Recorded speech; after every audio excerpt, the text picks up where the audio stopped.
Hello नमस्कार, आप सभी का स्वागत है मेरे YouTube channel doctor Sonia gynaecologist के परामर्श पर। आज का हमारा विषय है कि अबॉर्शन या फिर गर्भपात होने के बाद में महिलाओं को अपनी क्या क्या देखभाल करनी चाहिए, क्या क्या केयर करनी चाहिए और इसके अलावा उनके बहुत से सवाल होते हैं जिनके जवाब आज हम आपको इस वीडियो में देंगे। तो सबसे पहला सवाल महिलाएं जो हमसे करती हैं कि मैडम अबॉर्शन के बाद में हमें कितना रेस्ट चाहिए। तो आपको अबॉर्शन के बाद में 24 या 48 घंटे का रेस्ट बहुत होता है, और लेकिन आपको 7 से 10 दिन तक मेहनत और एक्सर्शन वाला काम अवॉइड करना चाहिए। इसके अलावा दूसरा सवाल जो औरतें हमें ज्यादातर पूछती हैं कि अब हमें क्या खाना पीना करना चाहिए, तो उसके लिए आपको ज्यादा से ज्यादा पानी पीना चाहिए, लिक्विड डाइट्स लेनी चाहिए जैसे कि नारियल पानी वगैरह। इसके अलावा हरी सब्जियां खानी चाहिए ताकि शरीर में खून की कमी ना हो, और 1-2 दिन तक आपको हल्का खाना खाना चाहिए। अब अगला सवाल कि अबॉर्शन के बाद में नेक्स्ट पीरियड, अगला पीरियड कब आएगा। तो एक चीज यहाँ आपको समझने की है कि अबॉर्शन के बाद में शरीर से सारा कचरा निकलने में कम से कम भी 1 से 2 हफ्ते यानी कि 10 से 15 दिन का समय लग जाता है। तो ऐसा हो सकता है कि आपको पीरियड 4 से 6 हफ्ते के बाद में आवे, और ये अलग अलग औरतों का अलग अलग एक्सपीरियंस होता है। कुछ औरतों में 4 से 6 हफ्ते बाद आता है, कुछ औरतों में नहीं आता, कुछ औरतों में कम आता है, कुछ औरतों में ज्यादा आता है। तो ये इरेगुलर भी हो सकता है। लेकिन अगर आपका पीरियड 8 हफ्ते के बाद में भी नहीं आया है तो आपको अपने डॉक्टर से तुरंत कंसल्ट करना चाहिए। वो आपकी सोनोग्राफी एडवाइस करेंगे कि कहीं पर कोई कचरा तो नहीं रह गया है या फिर किसी तरह का और कोई इन्फेक्शन तो डेवलप नहीं हो गया है। और इसके अलावा कुछ हार्मोनल टेस्ट आपके करवाए जाएंगे जैसे कि थायराइड प्रोफाइल और सीरम प्रोलैक्टिन। अब जो अगला सवाल है, मरीज हमसे अक्सर जानना चाहती हैं कि मैडम हमने तो सब चीजों की ध्यान रखा था, दवाइयां समय पे ली थी, जांचें समय पर करवाई थी, उसके बाद में क्या कारण हुआ कि हमारा बच्चा पेट में खराब हो गया। तो आपको ये समझने की जरूरत है कि अब पहली तिमाही में ज्यादातर बच्चे जो खराब होते हैं उनका सबसे बड़ा कारण है जेनेटिक एनोमोलीज, माने कि क्रोमोसोमल एनोमोलीज, जिसमें कि बच्चे में जन्मजात विकृति होती है। ऐसे बच्चे, प्रकृति ऐसे बच्चों को शुरुआती 3 महीनों में ही पेट में ही खत्म कर देती है। तो सबसे बड़ा कारण क्रोमोसोमल एनोमोली है।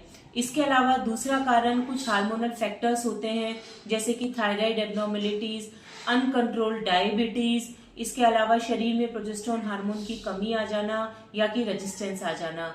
इसके अलावा जो तीसरा बहुत बड़ा फैक्टर है वो है बच्चेदानी, और बच्चेदानी के मुंह यानी सर्विक्स की बनावट में जन्मजात विकृति होना। तो इन कारणों के अलावा भी और भी बहुत सारे कारण हैं जो कि अबॉर्शन, जिसकी वजह से अबॉर्शन हो सकते हैं। तो एक सबसे बड़ा मिसकंसेप्शन या कि मिथ जिसमें कई बार मरीज हमें बताती है, कई बार मरीज के घर वाले मरीज के ऊपर इल्जाम लगाते हैं कि इसने कुछ खा पी लिया होगा इसलिए अबॉर्शन हो गया है, या फिर इसने ज्यादा काम कर लिया इसलिए अबॉर्शन हो गया है। कई बार पेशेंट कहती है कि मैडम मैंने स्ट्रेस तो नहीं ले लिया कहीं ज्यादा जिस वजह से बच्चा खराब हुआ, या ट्रेवल तो नहीं कर लिया है ज्यादा जिस वजह से बच्चा खराब हुआ। तो आपको मैं ये बताऊं कि ये सभी मिसकंसेप्शन है, भ्रम है। ऐसा कोई भी कारण नहीं है जो कि शुरुआती 3 महीनों में अबॉर्शन करे। तो क्योंकि जो सबसे बड़ा कारण शुरुआती 3 महीनों में अबॉर्शन का है वो है जेनेटिक इश्यूज, यानी जेनेटिक एनोमोलीज, जिस वजह से कि बच्चा खराब होगा। अब जो अगला सवाल औरतें हमसे करती हैं कि मैडम अबॉर्शन के बाद में डॉक्टर हमें क्या क्या दवाइयां देंगे, क्या क्या जांचें करवाएंगे। तो जो दवाइयां आपको दी जाएंगी वो आगे आने वाले समय में एनीमिया को रोकने के लिए, खून की कमी को रोकने के लिए दी जाएंगी, जैसे कि आयरन है, कैल्शियम सप्लीमेंट्स हैं, आयरन सप्लीमेंट्स हैं। जांचों के रूप में अगर हम देखें तो आपकी ब्लड टेस्ट सीबीसी कराया जाएगा खून देखने के लिए, इन्फेक्शन देखने के लिए। इसके अलावा आपका ब्लड ग्रुप जो कि जानना बहुत जरूरी है वो भी कराया जाएगा। अब जो अगला सवाल है वो महिलाएं जो हमसे पूछती हैं कि मैडम हमें नेक्स्ट प्रेगनेंसी कब प्लान करनी है। तो नेक्स्ट प्रेगनेंसी आपको कम से कम 3 महीने का समय आपको इंतजार करना पड़ेगा। और इन 3 महीनों में आपको शारीरिक और मानसिक रूप से मजबूत होना पड़ेगा, ताकि नेक्स्ट प्रेगनेंसी से पहले आपको दिक्कतें ना हो। तो शारीरिक रूप से तैयार होने के लिए आप एक्सरसाइजेस कीजिए, अच्छा खाना खाइए, folic acid, iron, calcium, antioxidants के सप्लीमेंट्स लीजिए। इसके अलावा अब अगला प्रश्न जो औरतें हमें करती हैं कि हमें अबॉर्शन के बाद में डॉक्टर को दोबारा कब दिखाने के लिए जाना पड़ता है। तो अबॉर्शन के बाद में 10 से 15 दिनों के बाद में आपको अपने डॉक्टर से कंसल्ट करना चाहिए।